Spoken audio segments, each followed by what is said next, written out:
Florida is a different state from the one you knew almost 6 weeks ago. In the wake of the Parkland shooting, schools have enacted major changes to keep your kids safe.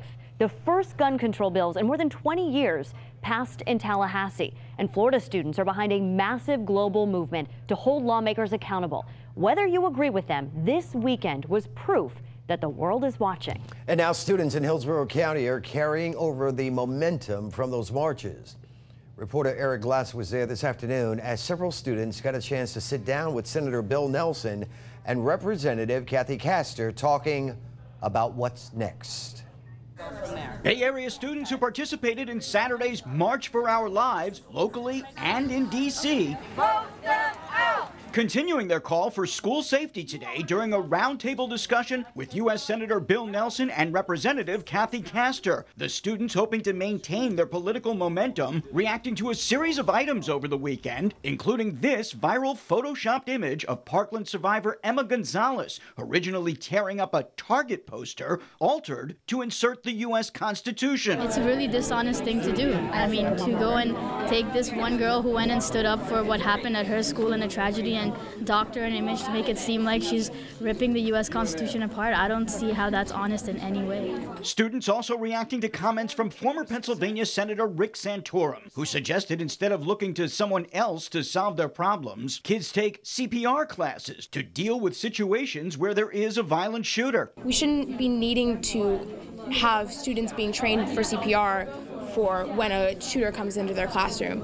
We should be taking provisions to prevent shooters from coming into a classroom. And in Pennsylvania, word that instead of arming teachers with weapons, a school district wants to arm students with stones, teaching them how to throw rocks at an armed intruder. We shouldn't have to arm students with stones in their classrooms. We should arm them with pens and pencils so they can learn. Despite what some students see as an attempt to derail or trivialize their movement, there are more plans coming up.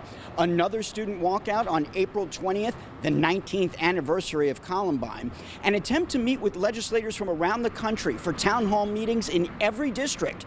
It's crazy what people do to try and twist the plot of everything now. There are many people that think we are against the Constitution when in reality we're expressing our First Amendment rights to freedom of speech and on the right to life in a sense. Vote them out. In Tampa, Eric Lasser, 10 News.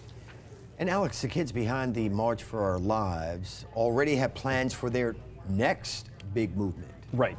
This is a very energetic group of young people. I think that everybody can agree on that fact, right? But like they've said many, many times, the marches were just the beginning. Right. And especially after Headcount, a nonprofit registration group, signed more future voters at March for Our Lives than any other event in their history. 1,552 voters in 6 hours and 4,800 across the country at all of the rallies. Their previous record was 1,300 people at Bonnaroo Music Festival in 2016. But before elections get underway, #NeverAgain, the group formed after the Parkland massacre, is now focusing on the Town Hall project. They're asking people to call for a town hall with their representative on April 7th for 2 hours between 8 a.m.